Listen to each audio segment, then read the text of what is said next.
பயனை பெரிய ஜலப்பிரவாகத்திலிருந்து பெறலாம் என்பது சிரமமில்லாமல் புரிகிறது. ஆனால் எவ்வாறு இதுவோ அவ்வாறே நல்ல ஞானமுடைய பிராமணனுக்கு எல்லா வேதமும் என்றால் எவ்வாறு இவ்வாறு சொல்கிறார் என்று புரியாமல் இருந்தது.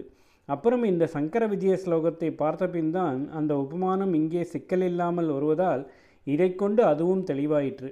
இங்கே ஆச்சாரியால் அநேக சாஸ்திரங்கள் படித்தாலும் அவற்றின் சின்ன சின்ன ஆனந்தங்களெல்லாம் அத்வைத பேரானந்தத்தில் அமிழ்ந்து கிடப்பவைதான் என்று கண்டுகொண்டு உள்ளூர அதிலேயே அமிழ்ந்திருந்தார் என்று சொல்லிவிட்டு கூபேயோ அர்த்தக ச தீர்த்தே சுபயசி விதத்தே ஹந்தன அந்தர் பவேத்கிம் என்று அதே ஓமையை கேள்வி ரூபத்தில் போட்டு முடித்திருக்கிறது. கூப்பம் என்றால் கிணறு, அதிலே என்ன பிரயோஜனம் உண்டோ அது என்பதை கூப்பேயோ அர்த்தக ச என்று சொல்லியிருக்கிறது. ஒரு கிணற்றை கொண்டு என்ன பிரயோஜனம் பெறலாமோ அது பறந்து விரிந்து கிடக்கும் ஒரு சுத்தமான தீர்த்த பிரவாகத்துக்குள்ளிருந்து கிடைக்காதா என்ன என்று கேட்டு முடித்திருக்கிறது. விதத என்றால் பறந்து விரிந்த, சுபயஸ் நல்ல ஜலம். கிணற்றினால் கிடைக்கும் பயன் பெரிய நதி பிரவாகத்தில் கிடைக்காதா என்ன? ஹந்த என்றால் சர்வசாமான்யமான ஒரு விஷயம் தெரியாவிட்டால் அட கஷ்டமே இது கூடவா தெரியல என்று கொஞ்சம் குத்தலாகவும் கொஞ்சம் பரிதாபமாகவும் கேட்பதாக ஆகும். மாதோ என்று தமிழ்ச்செய்யுளில் வரும்.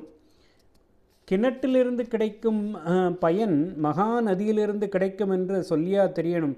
அட கஷ்டமே இது கூடவா தெரியாது என்ற ஆச்சரியம், வருத்தம், கேலி எல்லாமும் தான் உண்டாகிறார் போலவே ஸ்லோகத்தில் முதல் பாதியில் சொன்ன விஷயம். அத்வைதானுபவத்தின் மூர்த்தியான ஆச்சாரியால் வேறே என்னவோ சாஸ்திரங்களெல்லாம் கரைத்து குடித்திருந்தாலும் அவருக்கு அவற்றிலிருந்தே ஆத்மலாபமாக எந்த ஆனந்த நிறைவும் கிடைத்திருக்காது. அவற்றின் ஆனந்தங்கள் அவருக்கு ஒரு பொருட்டாகவே இருந்திருக்காது. இதை சொல்லித்தானா தெரியணும்?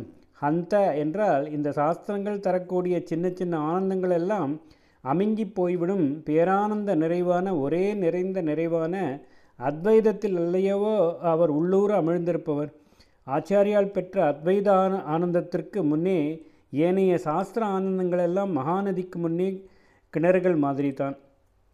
நதிப்பாசனத்துக்கு வசதியில்லாத ராமநாதபுரத்தில் வேண்டுமானால் பெருசாக ஆழமாக கிணறு வெட்டி வயலுக்கு இறைத்து கொள்ள வேண்டியிருக்கும்.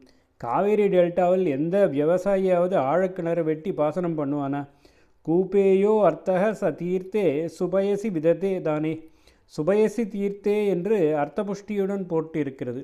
ஊற்று இத்தினோண்டு இருந்து சமுத்திரம் எத்தனாம் பெருசோ இருந்தாலும் சுத்த தீர்த்தமுள்ள ஊற்று ஜலம்தானே பானயோக்கியமாக இருக்கிறது.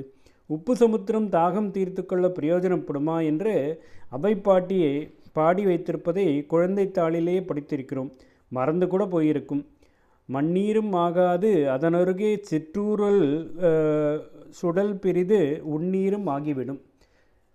ஓம் ஸ்ரீ குருப்பியோ நமः. ஸ்ரீ மகாபரிவாஜனம் மகாபரிவாஜனம் மகாபரிவாஜனம்.